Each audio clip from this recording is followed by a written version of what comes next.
सद्रक्षणाय खलनिग्रहणाय या ब्रीदवाक्याचा परिपूर्ण पालन करून चांगल्यांचं रक्षण आणि दुर्जनांचा विनाश करणाऱ्या महाराष्ट्र पोलीस दलातील माझ्या सर्व बंधू भगिनींना सागर माथाच्या या पवित्र भूमीतून विनम्र अभिवादन। 2022 मध्ये एव्हरेस्ट सर करण्याचा अटेम्प्ट घेताना प्रेरणास्थान माझ्या वडिलांना श्रद्धांजली देणे हे एवढं एकच होतं।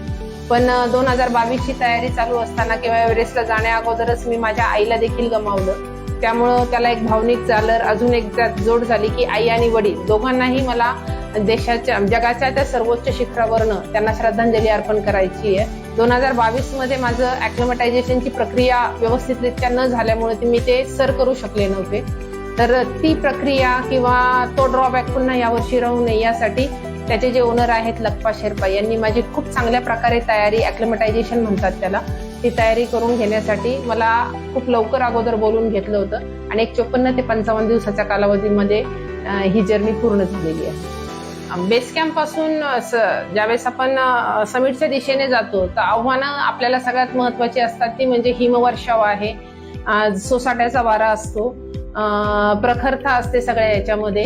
ह्या सगळ्या प्रखरतेचा किंवा या सोसाट्याच्या वाऱ्याचं किंवा या हिमवर्षावाचा 22 मध्ये पण एक अनुभव घेतलेलाच असल्या कारणाने या वर्षी या सगळ्या आव्हानांना समर्थपणे मी पेलावू शकले किंवा त्यांना तोंड देऊ शकले।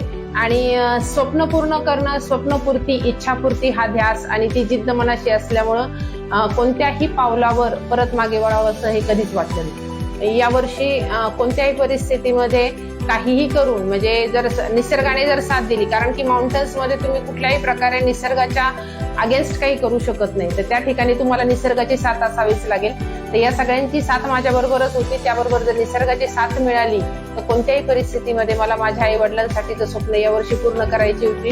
ही एकच भावना माझ्या मनामध्ये होती आणि टोकावर पोहोचल्यानंतर ती भावना परिपूर्ण झाल्याचा आनंद मला प्राप्त झाला।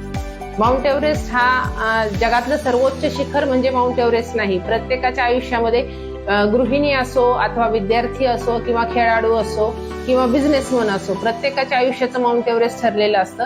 जसं मी माझ्या आयुष्यातलं माउंट एव्हरेस्ट सर करण्यासाठी अथक परिश्रम करून ते स्वप्न पूर्ण केलेलं आहे, तसंच प्रत्येकाने आपल्या आयुष्यातलं माउंट एव्हरेस्ट किंवा त्यांच्या आयुष्यातलं एव्हरेस्ट सर करण्यासाठी अथक परिश्रम करून ते स्वप्न पूर्ण करावे अशीच माझ्या सर्वांसाठी संदेश आहे।